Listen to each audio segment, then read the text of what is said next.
Good morning, everyone. Welcome to Money Mondays. I'm Belinda Ray, Director of Strategic Partnerships here at GPCOG.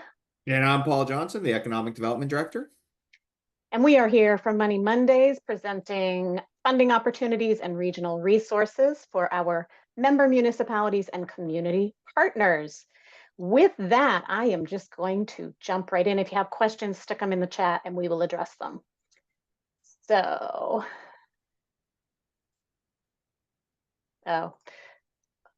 I'm on the last page. Hold on, I gotta, yeah. Back. There we go. Okay, take two. Sharing. There we go. Okay, my topic today is the Housing Opportunity Program Service Provider Grants. It otherwise known as HOP to us, HOP. Some of you in here may have been involved for the first round of this grant. Today, it's just a quick reminder, the second round of the grant is coming. And GPCOG will be applying for the grant. And what I am presenting to you today is if you would like to be a co-applicant on the our grant application, please reach out to us. So essentially, this is a call for projects. And the deadline for the call to projects is December 19th. I believe the grant application on our end is due in mid-January or early January. And so again, what this really is boiled down is it's almost smaller housing projects that you might have that you're looking for assistance. I'll give you a list of possibilities in a couple minutes once I get through the links as well. But this grant is really, if you have something lingering or something you wish you would do and the budget's not huge and you think GPCOG could help you, it's a great way to get this funded and for us to do the work for you. So next slide, Belinda. I broke the cardinal rule of slide presentations, and this is just a wall of text. So the only reason why this is here is I'm assuming you could go back and look at it later. I'm not reading all this.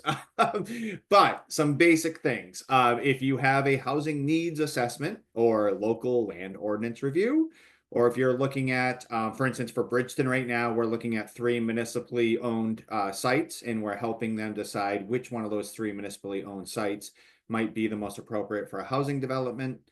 You could also include some community engagement around housing choices. And there's more of them. We could do housing advisory committee facilitation. We could review the process and audit your streamlining process for permitting and through code and planning departments. For a couple towns now, for Gorham and Freeport, we've done a cost to serve modeling for different housing choices. So we come into town and try to tell you or try to translate how a certain housing developments would translate to the actual effect on the mill rate. So it's not so much of a mystery. We also offer some short-term rental tracking if your community is about to or has started the ordinance process for short-term rentals. And of course, there's others. So again, this is just a list of out-of-the-box services that we could offer tomorrow.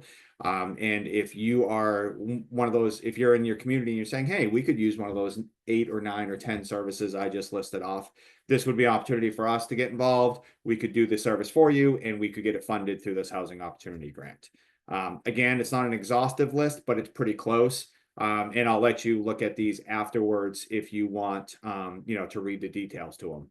Or even easier, Belinda, there is a intake form right there, which is just a Survey Monkey. It has everything I just listed in this PowerPoint presentation. In fact, I just copied and pasted this PowerPoint presentation from that form. So if you are interested in these services, all we're asking you to do is we're not asking you to fill out a huge grant application. We're just asking you to submit the Survey Monkey, which essentially you click the boxes of which service is interest of you. You give us some super basic information. It should only take 10 minutes to do it, but it's enough to essentially lock up your spot. And then we'll reach out and say, hey, we're finishing the grant application and we'll flush out the details with you. And then on the top here is a link just to this is straight to the state of Maine. It just gives you a little bit more background on what the application is and what it isn't, since I only have 5 minutes to give it to you. But if you want to dive a little bit deeper into the actual grant, it's there on the top link. And again, the bottom link, is nothing more than an intake form to get our relationship going if any of this piques your interest. So again, great opportunity to get something done, a smaller size project that might help move your housing initiatives a little bit forward and get it funded. And so you're not passing the cost onto the taxpayer. So with that, Belinda, I believe you are up. Awesome. Thank you, Paul. I am talking today about the Climate Smart Communities Initiative. And this is a competitive grant process that provides funding to climate adaptation and resilience professionals so that they can help communities tackle their resilience planning needs. So let's break this down a little bit.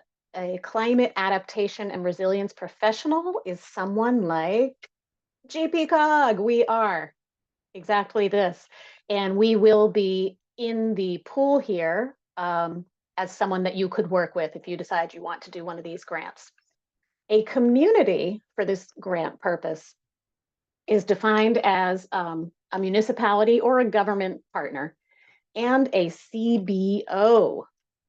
Extra points if you already know that a CBO is a community-based organization. So this is a college, a local nonprofit that does good work in your community. Someone that can help partner and make sure that there's a broad amount of people, a lot of different opinions and perspectives and involvement here as you try to move something forward so that you have buy-in and don't have to face a lot of pushback. So when we say government partner, I said municipality before because that's who I focus on, but really it's a government partner and a community-based organization. The government partner can be a municipality, a county, a special district, regional or tribal, or a planning commission. The key is whoever they are, they have to have the ability to authorize the implementation of projects. So the government partner really needs to be a town or someone like that.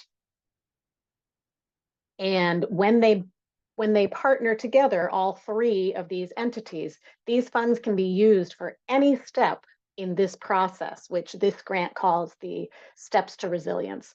So you might be anywhere on this path and the funds are allowable for any portion of this path. If you're at the very beginning, you haven't done any kind of assessments of your assets and where your climate threats are, things that flood, things that are, bridges that are in danger of washing out, any of these things. If you haven't done any of that and you're at the beginning, this funding can help you.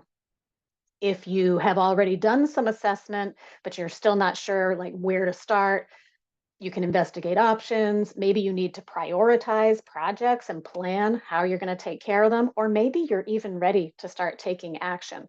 Anywhere along this pathway, the money can help you get where you're going. The application process is explained in this very confusing chart. What we're going to focus on here is that left side, the community-based organization and government partner. So if you are interested in looking at this, the very first thing you need to do is go to a website and complete a sign-up form. Probably take you about 30 minutes. And that puts you in the pool to be considered. This doesn't commit you, but it puts you in there so that maybe you're going to get a chance to apply for the funds. If you are chosen, if your project sounds good, then you get referrals for practitioners. GPCOG, if you are in this region, would be a practitioner you could be referred to. You choose your practitioner and then you co-apply for the grant. So just to review the key features here, the funding here is around $100,000. Grants last year went from 80,000 to 133, and there were some smaller. The money does go to the adaptation professional, and then some of it might trickle down to municipalities or to community-based organizations, depending on what that project is. The benefit to a municipality is that this will help you make progress toward your resilience goals without costing you any money. There's no cost share here. You get assistance from whoever you choose as your provider. You can build capacity, and this will support you throughout the process, and especially with engagement. And if you need to implement some nature-based solutions, thinking that through, figuring that out. if you were to be selected, the responsibility of the government partner is to work with the adaptation professional. So there's not a cash share, but you would need to have someone on your staff who's able to work with the service provider over the grant period to try to achieve your goals. You would need to attend a 1.5 hour orientation at the start and complete a survey at the end. And obviously you would help with the application, but I have put a difficulty of 2 here. It's a pretty straightforward application. And really, whoever you partner with should be managing that grant process for you. So you would just need to offer information and make sure that the project is represented well and provide a letter of support. So the timeline here, you have to complete your sign up to be considered by January 10th. So you can get in there now, look it over. The questions, other information there will help guide you to figure out, do I have a project that fits? If you are chosen, you'll have a chance to choose a provider starting on February 3rd, and you'll want to do it quickly because the application is due on March 3rd. If you want to do this, here is the page, the Climate Smart Communities Initiative grant page, that you can read more information. The second link is the sign up form. You can get right in there and take a look. If you're not sure what you have, but you think you might have something and you want to talk it through, call Sara or email Sara here at GPCOG and she can help you figure it out. If you start the form and you have questions, there's a link for who to talk to. So that is that for today. As I said, we will be applying. We have applied already to be a service provider on that. So if you're in this region and you apply and you get selected, you have a chance to choose to work with GPCOG, and we hope you will make that choice. Belinda, there's a question in the Q&A there for you. Oh, great. Yeah, let's see what it is. Yeah, the practitioner would do a lot of the work. So it's a lot. The question was, what does the practitioner do? So for instance, let's say you wanted to do a vulnerability assessment. GPCOG has done that in communities.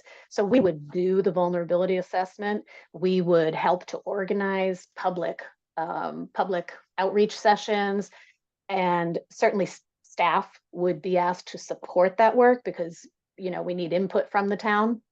But yes, the practitioner would lead the work. So there would be an assistive role for the municipality, but the bulk of the work is done by the provider.